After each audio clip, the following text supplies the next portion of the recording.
Welcome back in. We are Black Girls Talking TV, where we bring the group chat to life and discuss all your favorite TV shows. Today, we are going to be recapping episodes 1 through 4 of season 3 of Ginny and Georgia. So, spoiler alert, if you haven't watched all 4 episodes, save this video and come back in. I am Victoria. I am a psychologist. I'm Chi Chi. I'm a licensed marriage and family therapist and relationship coach. I'm Kamaria. I'm an attorney and a pop culture writer. So let's get into it. First off the bat, like this is new season 3. Any overall thoughts? Did we like it? Did it start off, how you thought it was? Was it worth the wait? It's been a slow roll. I think for me, it was the first like 2 episodes were slow. 3 was starting to pick up, and then 4 was like bam. So it gives yeah, it makes you excited for how things are going to end. I think they're progressing the episode, I think, in a good pace, so it's not like too much all the time, Mhm. and also giving some of the supporting characters a little bit more camera time.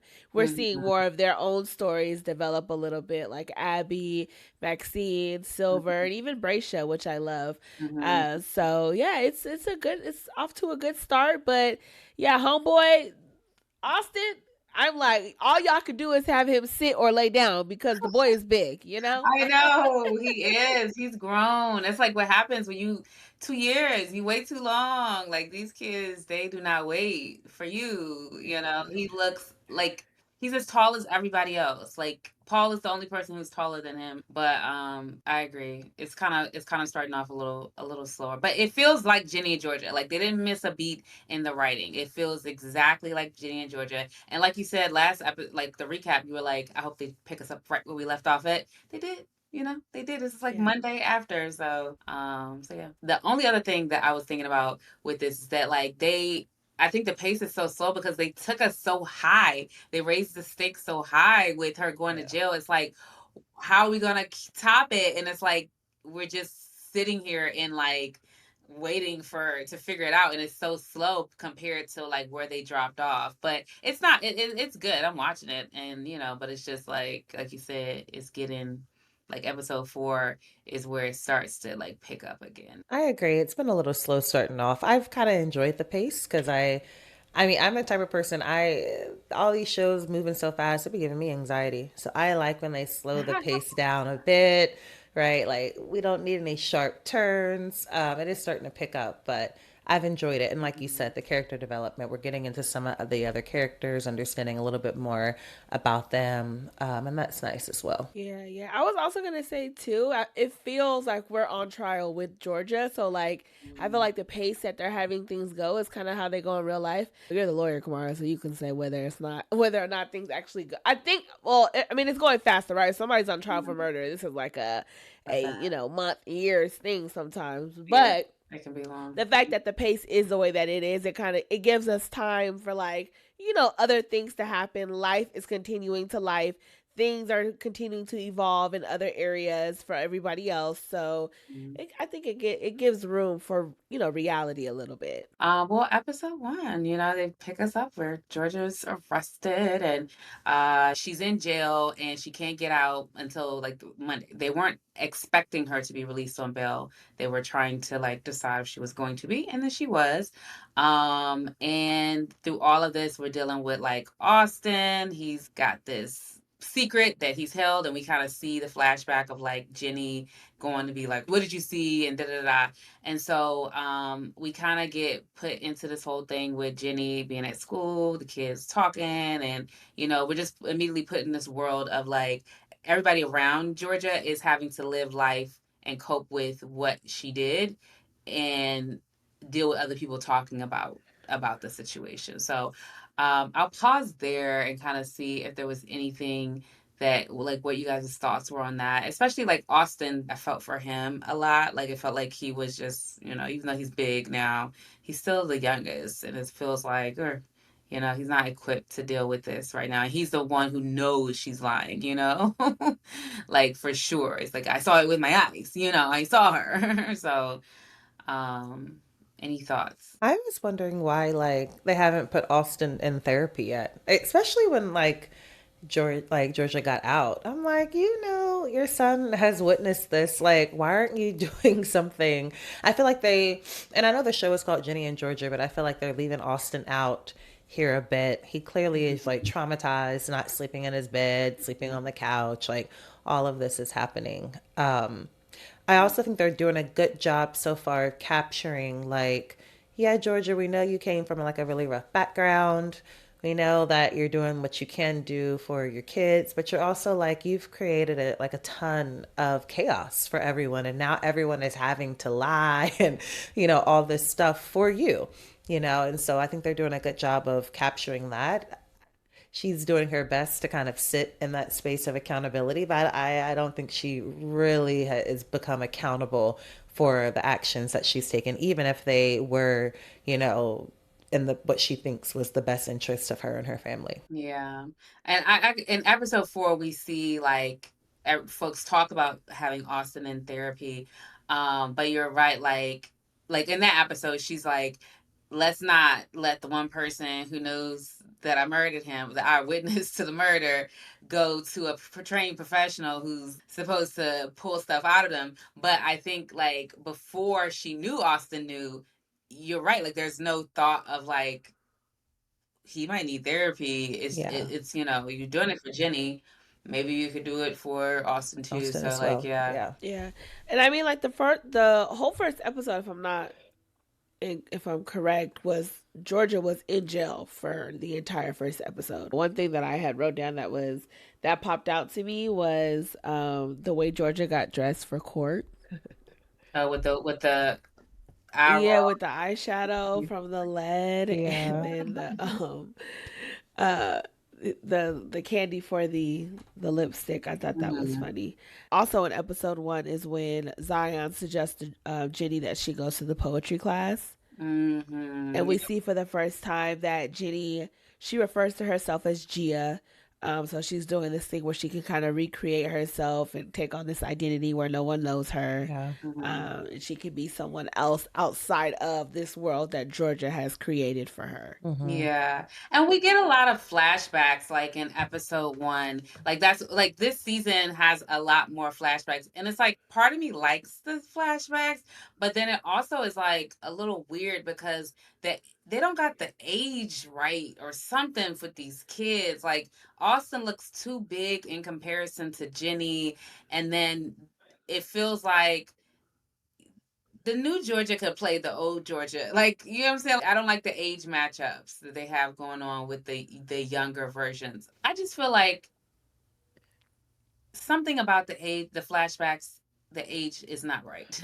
Like it just Yeah. feels like what's happening with this, and so it takes me out of the fantasy of watching this show a little bit because I'm like this like 5 years ago. Like it just feels like Austin need to be a toddler and Jenny needs to be Yeah. the 8-year old. Like, you know what I'm saying? This girl look a little 10, maybe even 11. So it's like the age is a little I off. don't think the I don't think the gap is wrong with the little Georgia. I think the gap is wrong with Austin, and so it's throwing everything off because at that Mm, age, because when we first started Jenny and Georgia, Austin was like what 5 yeah, or I never read 6. it's You like know what what I'm saying? is So doing like, back? Young Georgia isn't aging, right? So we're looking at her from like being 16, and at this point, she got to be 26, right? And I think the time that she was with the second husband actually was very short, right? I think I don't think she was with him that long before she murdered him and they came to Wellsbury. But yeah, something's wrong with the age. I agree with you because even in the videos of the flashback, Austin looks like he's probably about 5 there, right? And so it's yeah, like, okay, like, ain't in a car seat, nothing. I'm right, like, right. And then, but Jenny looks super young as well. And so I'm like, how many years are between Jenny and Austin? Yeah. I think they maybe were writing it as it already came out. And so now you really can't correct it. It's just some weirdness with age in there. And George is never aging until we see her in her 30s. right, right. Yeah. It's like she's 15 and then she's 30. They probably would have been better off putting like years, like 2017, 2018. Yeah. Like Yeah. this happened here, just to kind of give us a time frame of like when things are happening so we can track it. But they're probably like, child, it's over with. Y'all wanted this damn show here. Ah, yeah, no, because like in the past when they did the flashbacks, I wasn't mad at this age of the younger Jenny because the younger Georgia because the younger Jenny was always like a toddler and it Yeah. felt like that Yeah. matched up. But now it's like okay, whatever. But it's cool. I'm okay with the flashbacks. It's giving us a little bit more color as to like the past, and you can kind of see Georgia a little bit more broke and like actually, stealing purses. I don't know what episode this is, but she's just taking stuff, getting Yeah. the cookie. And then you see a little bit more of the grandmother coming in trying to help. I think that's more of episode 2 where the grandmother's like in the past and like helping them out Hmm. when they were didn't have any food in the fridge and things like that. So the flashbacks are helpful. They're just kind of like I said, like it's a little the timing of like the ages and stuff is a little off. But yeah, do you want to kind of get into episode 2? Yeah, we can because episode one was, like I said, it was just the arraignment that was the biggest thing. So, I mean, yeah, well, let's the get one in. thing we could talk about with episode 1 too is Gil coming in. Like that was a little bit of like, whoa, what's gonna happen with Austin? And we see in some later episodes, but Gil shows back up again. So it's kind of like that's an undercurrent of like something that could happen. I feel like they could have ratcheted up the little pressure on that a little bit more than they did, to be honest. Like they could have had Gil come in full first episode, like where's Austin? She's locked up. I'm about to go. I'm filing for custody. Like I would have been like, what? Like, Yeah. and so I Yeah. feel like that could have added a little bit more tension, drama to like that first episode or this beginning part. If he really started trying to bite a little bit more than he is. So Hmm. Yeah. Alrighty, so let's get into episode two. It starts off with Georgia. She's home with her ankle monitor in the bathtub, realizing she can no longer run away from her problems, which I think was like a perfect addition into her storyline because she is so used to finding an out. And this time she can't. She has to go through the process. There's no way out of it, no matter how much she yeah. tries to like cheat the system or show up how she did in court when she was at the arraignment and try to win over the judge and win over the crowd. Like no matter what how much of that you do, you got to go through this process. And so it opens up with her just kind of brooding over that and like lamenting over it. Um, and Jenny, we also see Jenny and Maxine are on that run. So yeah, any thoughts Yeah, I think I going into really episode loved two? I love the introduction of the ankle monitor, right? Because like you said, it doesn't allow her to run away, which is a key kind of thing in her character, right? Something they've showed us in all the flashbacks, right? Something gets hard, Georgia runs away, and so she can't do that. I think it's a great opportunity for her to sit with like this accountability that I think she really struggles with. We saw a bit of that in season 2, right? When Jenny started going to therapy and things of that nature, she was struggling to be in that space. And now she really has no choice because she can't really wiggle out of this one like she's wiggled out of some of the like past behavior. One of the things that I thought about in that moment of her being, home and bored and doing the yoga and like just looking at the clock, it made me think, I was like, huh, I was surprised that she wasn't grateful to be at home. You know what I'm saying? Because I'm like, I understand they're trying to show that like she's home, but I was like, this is when you have to like sink into like, wow, I could be in prison right now or jail. I could be not here, but I get to wake up every morning with my kids.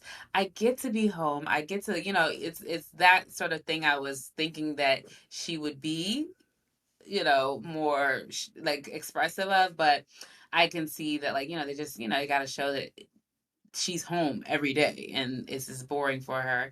I do like them showing, I don't know if this starts in episode 2 or beyond, but like when she's like spying on everybody with the glasses and the binoculars, Yeah. I think that kind of shows her being bored, but like seeking out new fun, And so I'm like, that's kind of cute. Yeah. I'm glad you brought that up because one thing that I was thinking about in that moment and like tying into episode one was like if this was anybody else, she wouldn't have had that opportunity to be home. Yeah. And she's not even, her mind doesn't even go there. Like, it's almost like she feels like she's owed to be home. Like, she's not even thinking about the fact that, like, no, like, you do have to pay for there are consequences for your behaviors. And she's just like, I need to be home. Or I need to be at work, not even at home. Like, I don't need to be on this ankle monitor. I need to be doing something. And it's like, instead of actually thinking about, like you said, Kamaria, this is a moment of a space for gratitude for you because you could be in prison. And even when you were in jail, you was in a holding cell, my guy. Like, Right. in your regular clothes. They didn't even put you in the jumpsuit, you Yeah. know? And yeah, so the privilege, that's a piece that also Simone brought up at the dinner when it was Zion, the grandma, Ginny, and Simone. You know, she's white, she's blonde, she's pretty, and so these things will work in her favor, and we see them working in her favor. So I thought that was an interesting thing that they added into this process where it doesn't necessarily align, you know, for a lot of people. And so we'll see how that plays out in the storyline. Yeah. And we do see like Jenny trying to like get her mom to check in to realize you're like on trial for murder. What are you like, like what are you doing? What's happening? And I think true to form, George is just like, it's gonna be fine. I'm gonna bedazzle my way out of this, and it's gonna be okay. And so I really am curious to see how it's actually gonna play out. Like, are you gonna be Yeah. bedazzle your way out of this one? Mhm. Yeah, she did. She said, "You can't put glitter on this, mom. Like, you killed a man." Yeah. And what did Jordan Mhm. say? She was like, "Just three. It's just three." Yeah. I Yeah. do wonder though, like, is this Georgia being optimistic because she's been through so much, or is Mhm. it her truly being disconnected? Like, does she not actually understand the gravity of her actions? Does she Mhm. feel so justified in her actions that she doesn't deserve consequences, or is she just trying to put on a brave face for everybody around her and for herself, really, as like a protective mechanism? It feels like it's a little bit of both because it feels like she like what that girl said on Love Island. The Lulu is sometimes the Salulu, and I feel like that is what for real. I feel like that's Georgia's mo. I think she's very like manifesty and like I believe it and I'm gonna make it happen and I'm gonna walk in here and I'm gonna say, what I feel like the judge needs to hear. I have this conviction of my beliefs, and so in that part of that is like energy that, like, if you believe in like manifestation or whatever, it's attractive. It's like it brings stuff forward, but even if you don't, it's still proactive. It's proactive activity that's like moving you forward Yeah. towards a goal or whatever. So I think there's like a little bit of both, and it also definitely has to have like that. Would you say dissociation? Is that what it's Mm-hmm. called? Or cognitive dissonance? Maybe that's what it is, because it's like she's not Mm-hmm. seeing herself clearly. She's putting like a little bit of a gap between what it is that she's doing and how she sees herself. Yeah, and I think you're right, Kamari, you're right. It's a little bit of both because there was the moment where she was with Zion's mother. I'm not sure if that was episode 2 or 3, where she was kind of embracing her and she was expressing that she's scared, right? So I think some of it is she's always had to kind of keep a brave face, right? When she went into that what is it, the cafe or the breakfast place and like stole the purse, got the cookies, all the things. This has worked in her favor many times before. And so she's kind of doing the same thing here, where it's like, it's going to be fine. Let's not talk about it. Let me, bejewel the actual like ankle monitor, all those things. But actually, there is a part of her that is really scared. Mm-hmm. Yeah. So yeah, next let's go ahead and get into everyone's reactions, their initial reaction to hearing about Georgia. Ellen, we see her come and she visits Georgia while she's home, and she pretty much says like, I don't ask questions, and she kind of recants the story of Marcus's best friend and is like, I would imagine that if someone put him out of his misery, like it would have been seen as a favor, and so if you did do it, kind of hints that it's probably not the worst thing if you did do it. And Maxine as well, she kind of has the same reaction. She's like, I mean, is it the worst thing? Like, is it always bad? It's kind of that whole the different levels of moral development where it's like that last level is based on like what is for the greater good of the people. Like, so it was that. That is what Maxine was Yeah. giving in it, as well as Ellen. And then you see Laura, whose mom is best friends with Cynthia. She's clearly impacted by this. It seems like her mother and Cynthia have had a long lasting relationships because she's kind of on the end of like, no, like this is really bad. She wouldn't have got arrested if she didn't do it. Like, if she's a suspect, it's for a reason. And so we probably need to lean in to the fact that she is a suspect and now she's being looked at as a murderer. And then who else is there? I mean, just general people like with Paul when he goes into work, everybody's just chit chatting, and he's like Yeah. closing the blinds, and so it's just I think general chatter that everybody, Jenny's friends, like all of them, somebody being like, who was the judge's grandson making some joke, and Marcus having to like bump him up against the locker. It's Yeah. like they're just all experiencing, as Paul says, either in episode 2 or 3, that everybody's out here like we're dealing with this every day, and everyone is having all these different reactions. So yeah, it's kind of like that. It was just like a bunch of different, a spectrum of reactions. I found it interesting of like how many people are okay with like y'all over here deciding this actually isn't that bad because the man was terminally ill anyway. I'm like, okay, we're not talking about his death, like how close he was to death. We're talking about someone took his last breaths. I Mhm. feel like that's the bit people are forgetting is like, Yeah. and I think that's the part that Georgia doesn't sometimes understand is like it's one thing when you were in survival mode with maybe the first husband, Anthony, right? Like Mhm. he was not letting you out of the house, like you were actually really fearful of him. And then the second one, you weren't fearful for your life, but you were fearful for your daughter's life, or more so her being sexually assaulted. And now this death is actually, I feel some type of sympathy and empathy towards, this woman. Let me do her a favor. And so she like, sometimes forgets that she's actually murdering people and Mhm. she's thinking about like, okay, this is better because the negative impact it was having, I've now done something, I've removed it. And you can see how other people are kind of thinking in the same way, with the exception of like Nora and her mother and some of the other people in the community.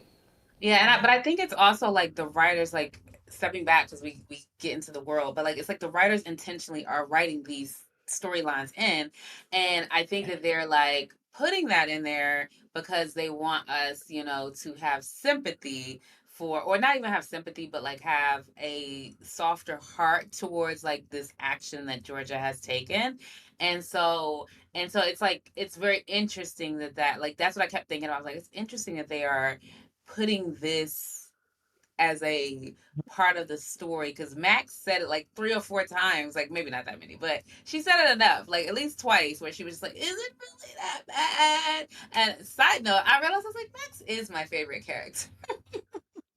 Yeah, She's just yeah. like nice humor, and just like she's a vibe, and so I enjoy having her on the show. But yeah, she's like, is it? I don't know. It's like, is it that bad? I don't know, but I'm like, that's an intentional choice on the writer's part to have this actress say that she didn't choose her line, and so I found that to be very interesting that they did that. You know what I mean? Because it's like, well, Mhm.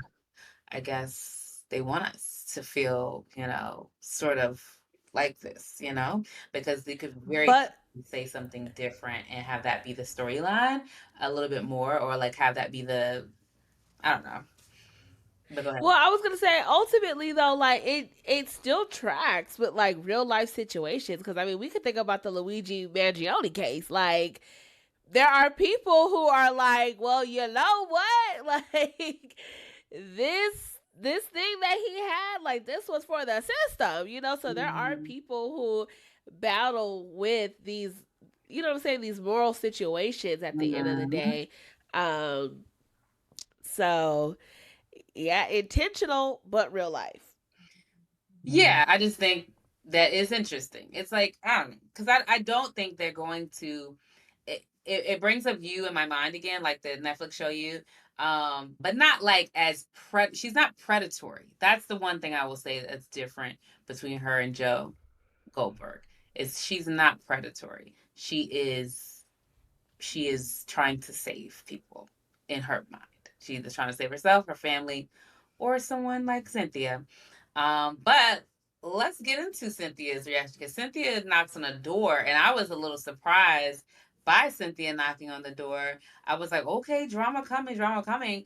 But and I expected them to be able to smooth it over possibly. Yeah, I um, did too. I was not expecting uh for Georgia to, I mean, she was smart about it. I guess she said, like, I didn't do it. But if someone did do it, you'd have to see it as a mercy, A what's it, kindness. act of kindness. Yeah. It's like you still said too much. Like right there, you still said too much. But because homegirl took that and ran with that. But what were your thoughts on her reaction? Like, did y'all feel like that was, I mean, I don't want to say justified because it is justified, of course. Do you, I don't know the word I'm searching for. Do you think that it was, I don't know. I don't know what the question Well, is. I'm with you, Kamaria, because I was a little shocked too. Because that same night, Cynthia was talking about how much she is suffering, how much their Mm-hmm. child is suffering Mm-hmm. from this. And so when she knocked on the door, I thought it was going to be a little bit of a like, you know what, I don't even want this to go to trial. Like, he's Mm-hmm. at peace now. Mm-hmm. And I just want to move on from that part Mm-hmm. of my life. Mm-hmm. So I get you. It's like, is this like, where, what is this reaction, you know what I'm saying, like rooted in a little bit, a little bit. At the end of the day, she did murder the guy. So Mm-hmm. it's like, you are not the decider of someone's last breath, no matter what I disclose to you about how I'm feeling. Mm-hmm. um but the way things were going, I definitely thought that was going to be like a little plot twist in there. But I Mm-hmm. guess the plot twist really was her being pissed off. Like, Yeah.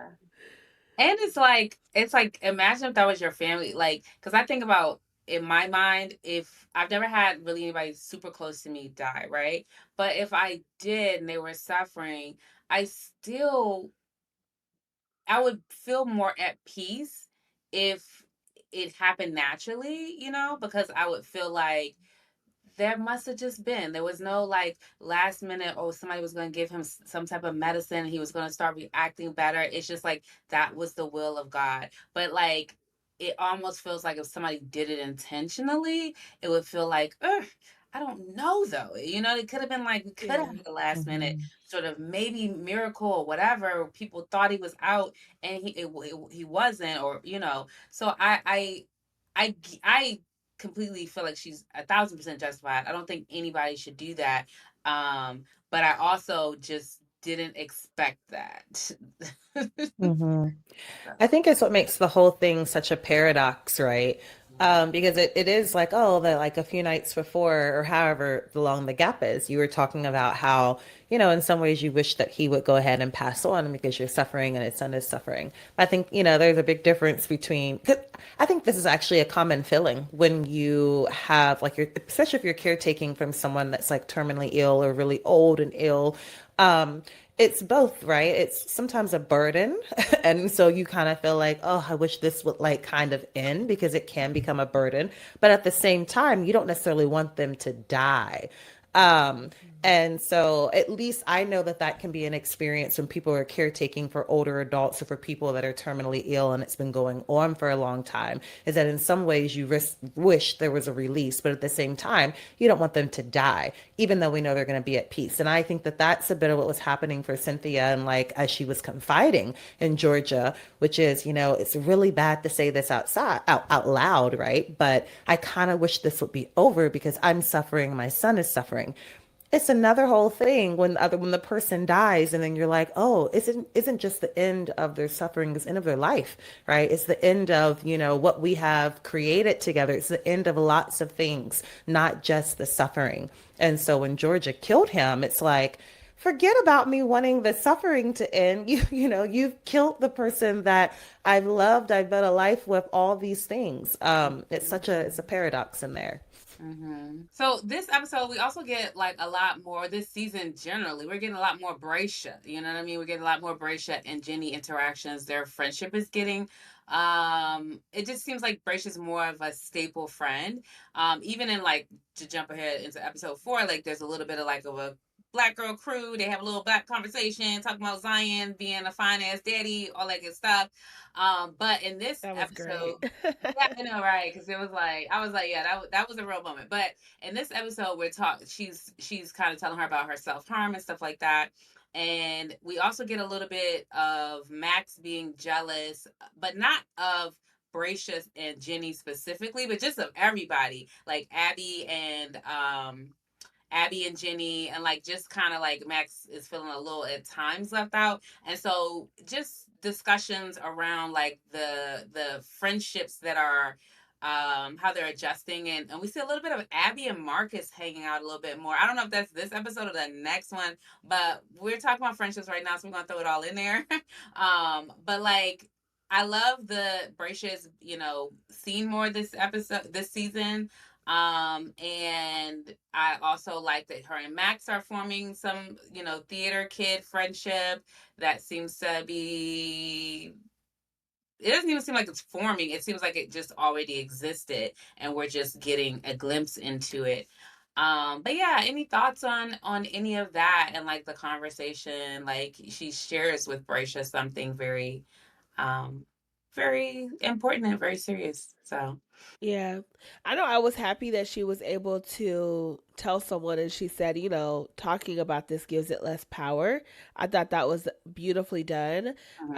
Um and I love that she chose Bracia, and then we kind of see that flashback where Georgia tells Ginny back when she was younger, like, you only need one true friend. Like, as long as you have one true friend, you're going to be okay. And I think this was just like a display of like, Bracia has been that friend that could truly understand Ginny's lived experience. Max, yes, great friend, except for that time period that they had when she found out about Marcus and Jenny, and she just, completely stonewalled her, which I think also impacted where Bracia could stand on this friend list, right? I thought it was a nice sisterly moment. It was like, I know you are the person that could potentially relate to me and understand some of these experiences that even lead me to hurt myself. Mm. Um, and so I don't know. I was just like, round of applause to the writers for this one. I loved it. I thought it was a cute moment. Not cute because it was a heavy moment, but Yeah. it was I a will good say moment. that Bracia doesn't feel all the way like her like one true friend. I do feel like Bracia is up in the ranks than she was in the previous seasons, but something about it still doesn't give all the way, like the top for me. It feels like it's just Marcus, It feels like Marcus is her top friend, and everybody else is just like a flavor of ice cream that she dips into from time to time. She loves them all. They all serve a purpose, but like it feels like Marcus is the one true friend. I don't know, Yeah, but her and Marcus ain't together no more. So you it know, can't, but you know what I'm he's saying? Like, yes, Marcus is up there, but Marcus cannot handle the emotional yeah, shit. he can't. Marcus is going through his own shit. So Yeah, he she needs can't. another place that she can land. And I feel like, it's like you have different friends for different things. Yeah, And that's so why I I feel like feel the like, flavor is like that's what it's giving. yeah, It's yeah, giving yeah, like yeah. Bracia's flavor is given like bear it all. You know what I'm saying? Maxine's flavor is we're gonna have a good time, pound town, pound town. Like So what? downtown because I was like that. I always thought Like, downtown the was a songs sexual like, clap reference. it up. We having a good time. Not Oh, pound. Oh well, okay. I guess. Ooh, is that what pound town I means? don't know. I Uh, thought. I don't know. Is that me? Am I crazy? I don't know. it's given we're having a good time. It's A good time. it's fun. It's Yeah. No, Yeah. and I get also it. not necessarily like super surface level, but like Mhm. also Maxine, she makes everything about herself sometimes, like she Absolutely. be wrapped up in her shit. Like even when she was there for Marcus, she went right back to talking about Sophie Mhm. and Silver, And that, So yeah.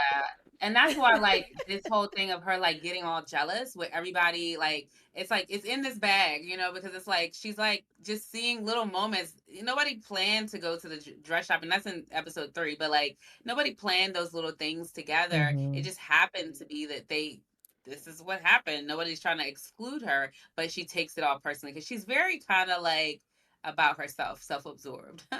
Yeah, she um, is. And I also feel like Maxine, I feel like she's not very relatable, right? Like, in the sense of, everyone else is going through something, right? Like Abby, her parents divorced, she's struggling with like body image and all those things, eating disorder. And then you have Marcus and his depression, and his friend died, and, Bracia Black. And so, like, I just feel like that. I mean, Maxine is like, Maxine is gay. I get that. But they have not brought that in to talk about what was it like when, like, she came out. They touched on a little bit in earlier seasons, like, oh, she came and told us this, or this is how she told us, but they haven't we don't get a lot of depth to her character. It is kind of like, I'm kind of fun, I'm here. And even the moments where she is upset, I hate to say it, but it's surface level. The whole thing, the whole tantrum that she threw the other season, I'm like, girl, get over it. And so I don't think maybe Jenny intentionally does this. I think it is kind of like it happens randomly. But I also think that just Maxine is not as relatable when it comes to like deep stuff that's going on. She's great to have fun with. She's great to talk about the love of your life. She's great to pump you up, to let you know like you are that person. But do you really want to come to her and say, wow, I'm really self harming, for 5 seconds later, her to say, oh my God, Sophie is going to be playing in the play? You're not going to really feel heard from her. True, true. Yeah. Also, too, you got to think back to like when Maxine was isolating herself from Jenny and Abby. Jenny was going through so much, and Maxine knew none of it. Like, she gave space for absolutely none of it. And then there was that scene where the teacher was picking on Jenny, and she looks at Maxine, and Maxine is just, like, you didn't even stick up for me in this moment when you saw that I was, what I'm saying, being having these microaggressions happen. So, and even when she explained it to her, it was that exact reaction. Chi Chi was like, "Oh my God, I need to be a better friend and not make it about me." And then I think she said something to the effect of like, "Okay, well now can we talk about so and so, whoever the so and so was at that time?" I think that was in like season 2. So yeah, I don't think she deserves top spot. I'm not sure she gets that Yeah, one. Marcus is a top 5 in my view, but I Yeah, yeah, recognize what you're Marcus is saying. Yeah, top spot. Yeah, yeah, for Just sure. saying about him, he's not available to be there for Jenny, and yeah, so it's like it's almost it's just like I don't know. It's too hot. The air is too thin up there. Like, you know what I'm saying, for Jenny. It's like Yeah, that's the top of the mountain, but it's just too thin right now. yeah, He's not able to support her back. And so she's gotta, but that's why it takes a village of friendships too, We always yeah, talk about yeah. it in the sense of raising a child, but it really does take a village in terms of friendships. Like, you don't go to everybody for everything. And as a friend, you Hmm. just kind of have to be okay with that. It's maturity, right. So now we come to the end of the episode where they're all at dinner. Lynette has come into town to basically like force everyone to like, let's get real about what is going on. True to form, Georgia is not having it, trying to deflect, deflect, deflect until Jenny gets upset. She storms out of the dinner, and then Georgia is following her. Jenny expresses, hey, I need some space. And Georgia's like, you don't get space, until she's kind of forced to like give her space because she can't go but so far because she has on this ankle monitor, which I think kind of like it's a great full circle moment because the whole like entire that the beginning of episode 2 was about her getting the ankle monitor so she couldn't run, and now she's like, now we're really seeing the boundaries or the parameters of like, this is as far as you can go. You can't even like force your daughter to be in your space. So what are y'all's thoughts on like Jenny really taking that moment and saying, hey, like, back up? Yeah, and then also one of the things that made me think about is like this whole idea of running was like Jenny can run from you now. Like, you know what I'm saying? Yeah. Because you have a boundary, because the court put a boundary on you. And, whereas Jenny couldn't have certain healthy boundaries with her mom because her mom wouldn't let her. like now she's forced to, and she can't do anything really about it except Mm-hmm. maybe like, Paul, go get her.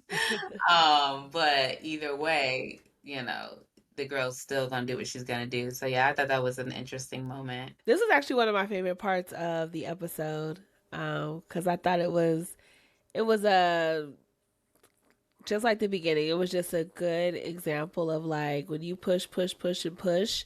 At some point, you will hit a wall. You will hit a wall, and that was the wall. There was a safety I think that Georgia had within Ginny and how Ginny was raised and like the things that Ginny accomplishes and this idea of like we are each other, right? But like in season 2 when Ginny was trying to individualize herself a little bit and Georgia didn't like that, it was like, oh, now it's gonna happen full force because there are these parameters up. So I was like, ooh, when that happened, I was like, yeah, girl, you can't run away from this one. And when she was like, you better get back here because you're gonna stay in, you can't leave me in there with them. It's like, no, Jenny doesn't have to fight this battle with you too, sis. She's out. She is out, and Yeah. you're on your own. So yeah. Yeah. Man, good moment to add. Want to get into episode 3? Yeah. So episode 3 kind of starts us off talking about the tulips in Texas dance, and like everybody's, walking around with these tulips, da da da da. And it's like, just a big fancy dance in the gym. So this episode kind of takes us through that. We have dress shopping, we have, the actual dance, we have grandma coming in town, and Zion's ex, or not ex, she's current, very current. Zion's girlfriend, helping with the dress shopping. Like this whole episode is kind of centered around this dance. Even Marcus's like family is like, they're trying to get him to go to the dance. Jenny's mom is like, I want you to go to the dance. They both, for different reasons, but essentially want their children to have a normal, life and have fun and not be sad. For Georgia, she doesn't want Jenny to be her life to be impacted so much because of this trial, which she knows it is. She really wants her to go. And then for Marcus's family, they really want him to go because he's still battling this depression. And then for Georgia and not Georgia, Jenny and Marcus, there's this, will they won't, not will they won't they. It's more of just like they're still in love with each other. Marcus is like stopping it. And I don't understand it all, but let's just talk about all of that, any of that. There's a lot to chew on with the dance. From the girlfriend and the grandma being in town to, Marcus and Jenny to, all the things, the shenanigans that happen at the dance. And then we got a little bit of also Abby and Prez, or whatever that boy's name is, stuff in there too. So anybody Yeah. just jump in where you fit in. Yeah, I thought a really big theme in this episode was just like this idea of it's like the dismantling of of Georgia's family structure, right? Like there Mm-hmm. is now a need for other support systems to be in here, and Lynette is making that very known. I'm not 100% sure if I agree with the way Lynette did it. Like Lynette is also kind of pressing up against boundaries, which I'm like, Zion, did you date your mother in the white form? Because Lynette is like crossing all boundaries here, like Mm-hmm. making Georgia go dress shopping with Simone, the dinner, like forcing herself to meet Simone. Like it was all a bit much. Mm-hmm. Um, but I thought the theme that definitely stuck out to me with all of that was there is a need for other supports in what is going on, especially for Jenny. Again, Austin is kind of left on the back burner of this. Um, but yeah, like you think this is all about to be peachy keen, but baby, like we need things in place. Like, do you have a will? What is set up just in case this doesn't go the way that you think it's gonna go? Like, Mm-hmm. we have to plan for the worst. Which, I mean, is probably a luxury that Georgia may not have to think about, but it's something that, as you know, a black woman, Lynette is like, no, we gotta, like, you might be going to prison, baby. Come Hmm. on. And so, yeah, this might be a luxury that Georgia doesn't have to think about, but I think Lynette, as a black woman, like, she's trying to prepare for the worst. Like, she can't put glitter on this. She's like, no, my son is involved, my granddaughter is involved, and there needs to be supports in place for the worst case scenario. So Right. Hmm. she's trying to bring everybody back down to reality. I just don't think that she did it in the best way. And it's so interesting. When I was watching this episode, I was like, "Tag, what?" I was wondering about Lynette a little bit. I was like, "What happened in her life that made her like this?" I was like, and there's a lot of characters, like women characters, older generations especially, that are written this way, right? And it's realistic. You know, it's not like I'm not saying it just they're written falsely. This is how these women are. And I'm like, but it got me curious about just their lives because I'm like, it takes a lot of order and it takes a lot of discipline to show up in your life like that. And I'm like, I am a black woman. I don't show up in my life with that level of order and discipline. And I'm a lawyer. You're gonna say like I don't even show up in my own life with that level of order and discipline and focus. You know what I mean? Like she just comes in, she's like, we're gonna go dress shopping. Here's the dress. Love it. We're buying. She's just so like check, check, check. You know, are we, let's bring in Simone. Is that the girl's name? Cynthia. Yeah. What's the Yeah. girlfriend's name? Simone. Simone. Simone. Mm-hmm. Let's bring her in. She's just so proactive, and it just made me think about like older generations of black women and what their upbringing had to have been like and what their experiences had to have been like to cause them to be in that vein. Because I'm like, we people talk about like the rest is a luxury that we have. People talk about how like we are our ancestors' wildest dreams and things like that. And like how rest is a luxury that we have that they didn't have. And it's like, yeah, it's like being disorganized as a person is a luxury I have that they didn't have because like I promise you, like it's just like that their generation was cooking and cleaning and doing. It's just like, bro, how y'all get like that? Because so when I was watching Lynette, those thoughts came to me. I was like, whoa, what's her backstory? How does she get all this done? And how is she so proactive? Like, does she have her own life? It's just like I was like, what's going on? But yeah, she's a nice character. Not in a bad way. Just thoughts that Yeah. came to me. I thought it was interesting that Georgia started to feel like she was going to be replaced. I think it was starting maybe to set in a bit with her, like, I could be like convicted, right? And so I actually think this is the episode where she and Lynette had that moment and she expressed that she was afraid. She didn't get to go dress shopping with Ginny. Simone went instead. And so, she was like, I don't want my daughter to forget me. I want to be here for all these things, for her getting married, all of these big moments. And so I think she really was starting to wrestle with, oh my gosh, like, have I made a mistake? Have I done something that might actually, I was trying to protect my kids from this and that and all of that, but now I've put them in these situations and I might not even be there to kind of be a part of their kind of Mm-hmm. life and everything moving forward. Mm-hmm. Yeah. And I Mm-hmm. wonder also some of that is like Lynette's energy. Lynette's like that energy of control is an energy of fear. It's like I'm controlling because I fear things are going to happen. And so going back to like Georgia's manifest, like Hmm. I try to delulu to the salulu type of thing. It's like I wonder if that dynamic of having someone come in be all like bringing in this control element that is like a fearful energy upsets the energy of like, oh, it's going to work out. It's like it Yeah. disrupts the flow, and so Yeah. if you It saw brings structure to the chaos that Georgia has, right? Like Lynette is trying to yeah. bring in a grounding force in Hmm. what Georgia tries to keep up in the air and free Hmm. flowing and just Hmm. going with the flow. Yeah. But that's that the flashback show, like, this is how it's always been, right? Like, Lynette has Mhm. always tried to say, like, she says a woman ill prepared is not a woman, or whatever her quote is, right? Like, Mhm. she's been trying to tell Georgia, like, you have to be able to prepare for these things. Like, you don't have the vigilance. I think it's like a vigilance that Lynette has, to be able to say, like, you gotta understand that these things can happen, and like it can't just be we're just moving moment by moment. But that is how Georgia has raised those kids. It's moment by moment, day by day. Today we stealing cookies. Tomorrow I'm trying to get me some gas. Like, we just going moment by moment. And Lynette is like, enough of this shit. Like, we gotta get it together. Mhm.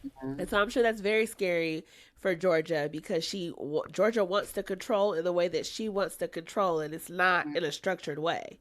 Yeah. I agree with that very much so. In this episode, we also see that Austin tries to reconnect with Zach, and this kid is like, who's next to him, he's like, your mom killed his dad. He doesn't want to talk to you, and like, kind of mocks him. And it yeah, it's like, I think the previous episode we didn't talk about it that much, but Austin sleeping on the couch and things like that. So Austin has a little bit, like you said, of a back seat, but things are still going on for him in this episode. And I think in this episode also, Paul is getting introduced to some information from Nick. Is Nick the person at his job? That's that his name? Yeah. Yeah. Nick, like the rat that he is. What did he call him when he tried to quit? He's like, the rat that you are. Like, he shares some information with him as he's trying to quit. He was like, "What do you know? What do you know?" And he shares. And so, we kind of end off this episode with that sort of being the sort of cliffhanger of like episode 3, is that Paul now knows some things, and we'll kind of, I guess, I'll pause there, but as we go into episode 4, that's kind of where we can kind of pick back up it with Paul and his sort of distancing of Georgia that happens. Like, and she's Mm-hmm. so focused on Ginny and Austin, that I don't think she's realizing that this isn't just stress. Like, he has some information, some new information, and I don't think she picks up on that at all. At Yeah, I all. thought she was, because she knew the last conversation that he had before he started acting funny was with Lick. How does she Um, know that? but I don't, He because he mentions was it at like, the "Oh, end of the remember it episode. starts off." Yeah, yeah. He was like, "Oh, what did Nick Oh want?" yeah, I think that's how it ended, right? yeah. He was like, Um, "Oh, and nothing, so oh it's nothing." yeah, but I think that Georgia is not 100% sure that Nick would even know, even though Nick was dating the PI. So Yeah. I think that's where Georgia is a little lost Mhm, on what is going on with mhm, Paul. I mhm, will also say, though, this is something that we had brought up in our last recap, mhm, was Paul having this little, like, dark side to him too, that he likes in Georgia. He brings that out in this conversation with Nick, where he's just like, if you leave right now while shit is up in the air, like, I will make sure you don't have a career. I said, oh, we're we're putting on some of Georgia's ways here. Yeah. So yeah. I thought that was a nice little input into the episode. Hmm. One thing we didn't chat about is like the dance itself that happens in episode 3. Like, and we see Abby and Marcus reconnecting again. For a second, I was like, are they about to have them be a thing? Like, because I they thought keep so too. hey, Yeah, bro, we don't need to mixy it up too much, but it seems like it's not going to be that. But it seems like maybe that's going to come in later. Maybe there's something Abby's going to notice that helps to save Marcus. Because in episode 4, I know we're not there yet, but we're about to get in there. I'm getting a little worried for Marcus. Like, Marcus is like giving like a lot of like emo, like it's just a lot. It's a lot going on with yeah, Marcus. But at the yeah, dance, apparently, we find out in episode 4. So we're kind of like bouncing back and forth between episode 3 and 4 at this point. But like at the dance, he goes into the teacher's the English teacher, is that what he is? The English teacher's yeah, classroom with Abby. They drink, yada yada yada. But in episode 4, we find out that not only did they drink, but afterwards they not they Marcus trashes the classroom, vandalizes the classroom. He ends up, confessing to that because the teacher suspects that it's Ginny, and she gets called into the principal's office about it, and so he ends up confessing.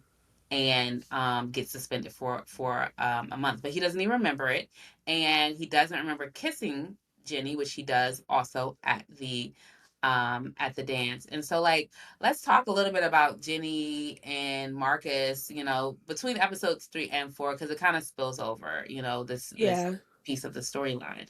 What are y'all thoughts on like where things are with them? Yeah, I think actually it was Maxine that used the term hard lunch. I felt like there are a lot of like hard lunches that happened in the dance, right? We see that Jenny's ex is, now with Padma.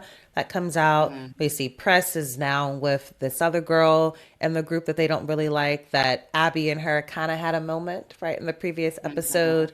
Yeah, and pause right there 1 second, Chi Chi, because that threw me all the way off. I was like, what was this entry? Like, what was this? Well, it came, you I kind was of so thrown noticed off by it. that moment. Remember when Abby was at the skate park with Maxine and Silver, and it was that other character that was over there on the skateboard that Abby kind of couldn't like. It felt like she couldn't take her eyes off of them. Now, I couldn't quite Yes. catch the gender, right, of this person.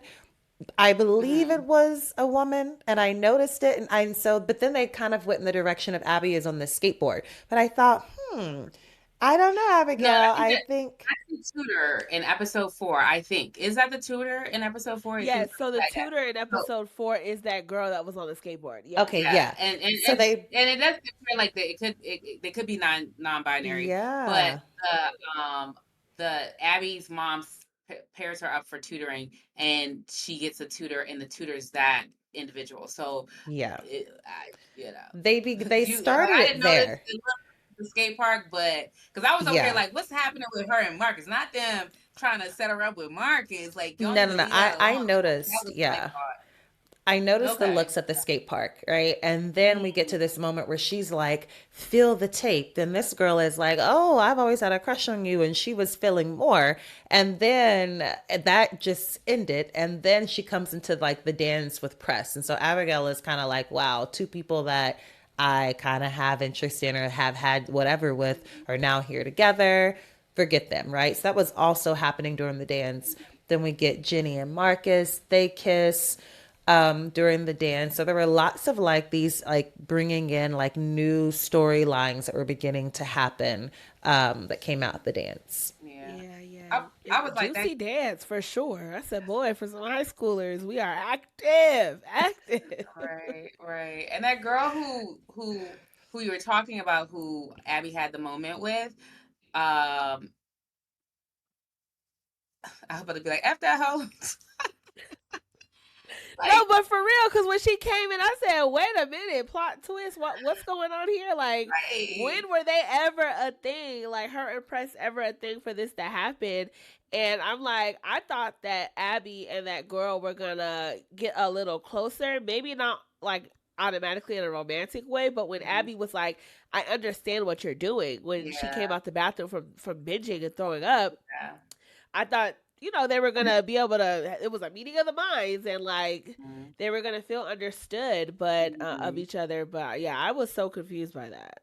But yeah, that girl, she's been off in terms of like their friendship group, even from the beginning, because she was the girl who used to date Hunter. If you remember in season 1, she was the Oh one who's like, yeah, oh, she was going on and on. It was like, read the room, girl. Like, Jenny's with Hunter now. Like, hush up. So that dynamic is there. And like we said, Jenny and Georgia, like I needed Marcus to explain that to me. Like, why are you like pulling back? Well, I guess we should just like move into episode 4, because I think in episode 4 that's when the actual conversation with the like Jenny's like, bruh, like you kissed me at the dance, and this is the first time he hearing about it because he was so drunk, he don't even remember. But she was like, you're sending me all these mixed signals, and he's like, well, this is the clear signal. I don't love you, and she's like, don't say it if you don't mean it. Like off of, I don't know if y'all used to watch Babs. It's like, don't say it if you don't mean it. yeah, yeah, Like, yeah. I mean it. Whatever. But anyway, um, That was a good input right there. But people who ain't watched Babs Lost. But anyway, um Yeah. she Oh, I'm tells sorry.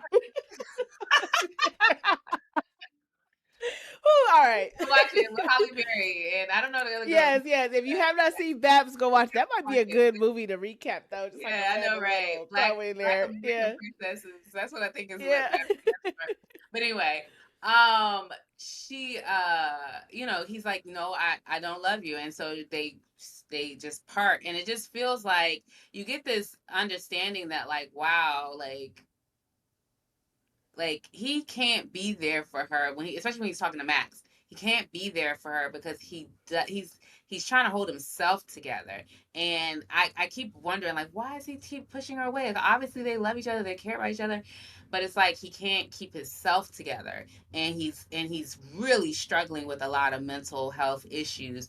And so it's kind of difficult to watch, to be honest. And it's difficult to see his mom, who's like a helicopter mom, be so worried, and it's just interesting. So I don't know if you'll have thoughts on that dynamic. yeah. Marcus's depression is it is a hard watch, and I'm like they're like laying it on really, really thick. But I do think it is a it's an educational moment of what depression looks like in its deepest moments because it's social withdrawal, it's the lack of interest in things that you're usually interested in, and then it's also the sadness, and like he has all like the three markers, right? And then like in episode 4 we kind of see it transitioning to this hopelessness, which is why it gets so scary because it's like when you start to lose hope, that's when you start to think about like I don't want to be here anymore. Yeah. And so the way that they are developing in this, I'm with you, Kamari. I'm like, oh, if they make this boy off himself, like I'm like, what are we doing here?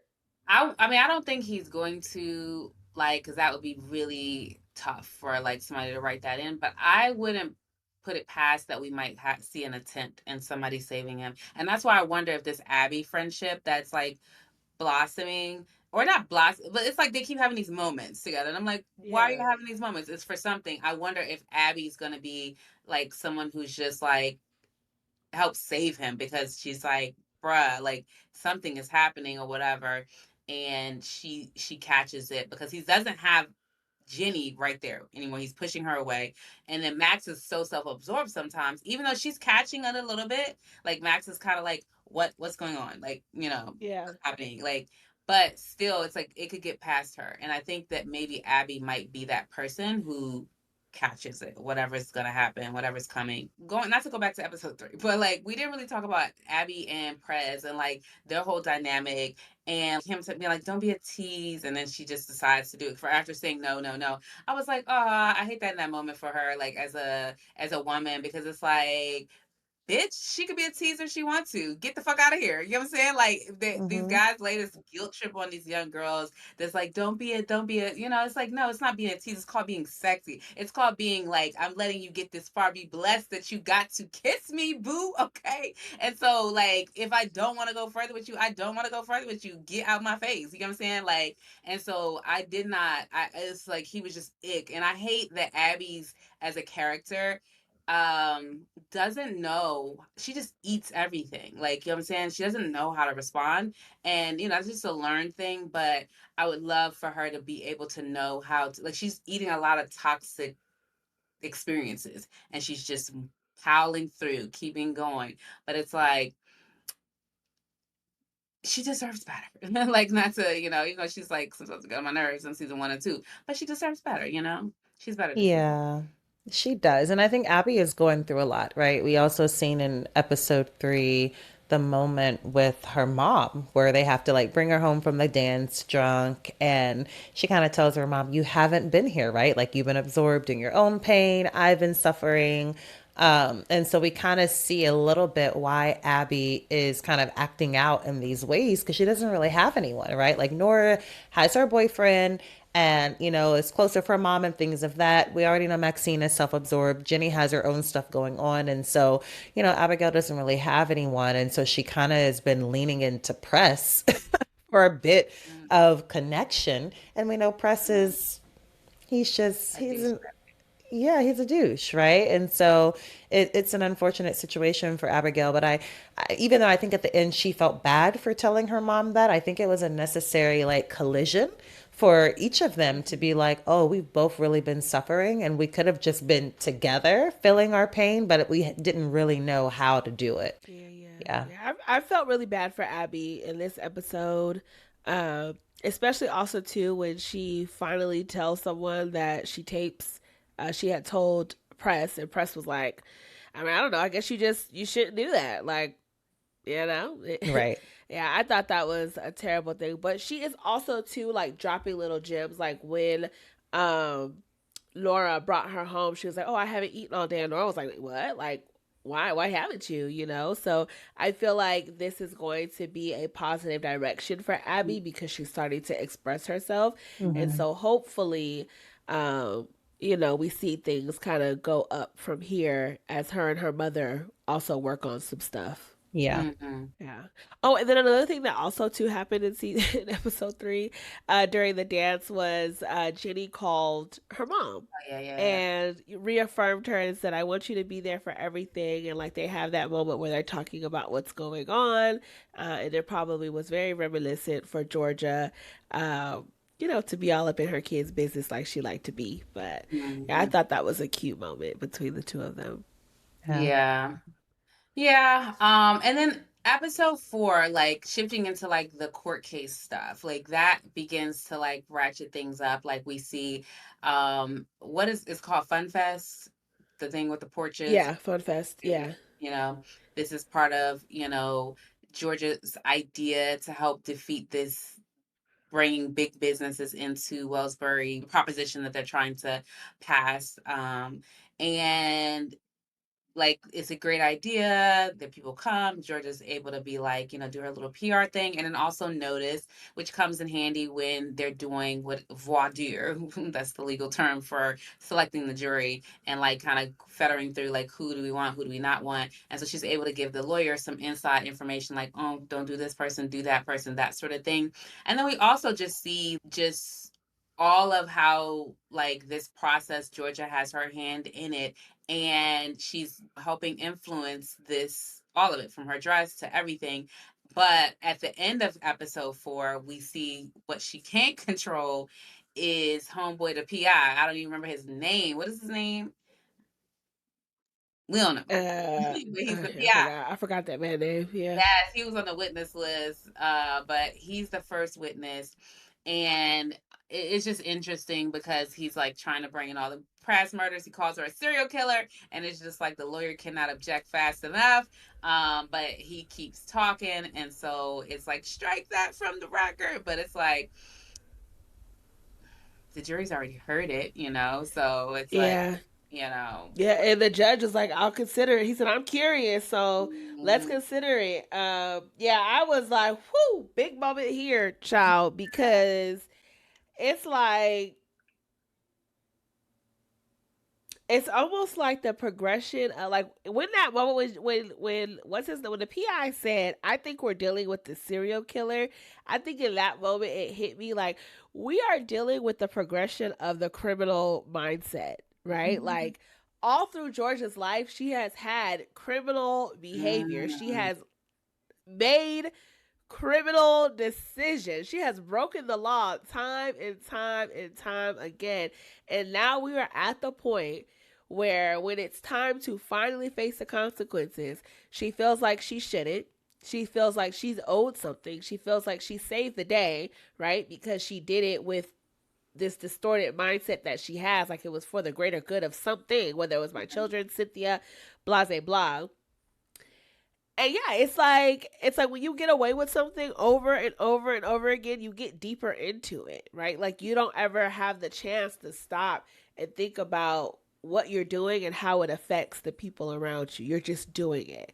mm, Um, and so at that moment, I was like, oh, you're right. We are dealing we are dealing with some. What you say, Kamari, a serial killer. Like she do mm. be out here. She got bodies on her. Like no matter the reason, she has bodies on her, and she is deep in criminology. She deep in there. She Mm, deep.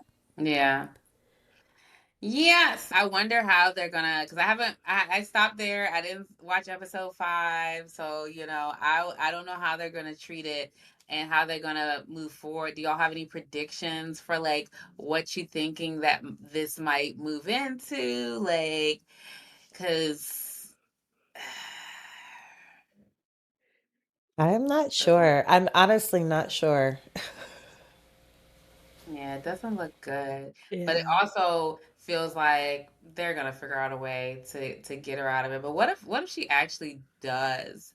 And I mean literally does get convicted or something. Well, we would know it would be the end of Ginny Georgia, so I don't know if that's gonna happen. But Like with that in mind. girl, I have Well, seen maybe I've it seen might start to be Simone and Jenny. I don't know. But or it might be just like she gets off with a light sentence and it's this white privilege thing going on, you know what I'm saying? Because I've seen some stuff happen. I've been watching these true crime shows. I've seen people like get off, and so I could see them, convicting her, but her sentence not being whatever. But I feel like that would affect Paul's career as the mayor if she was convicted. It's like you gotta go to a new town or you gotta go to a bigger Yeah. level where folks don't care about your past criminology. Yeah. um Now that this stuff is coming out, do you think Paul is gonna stay? What y'all think?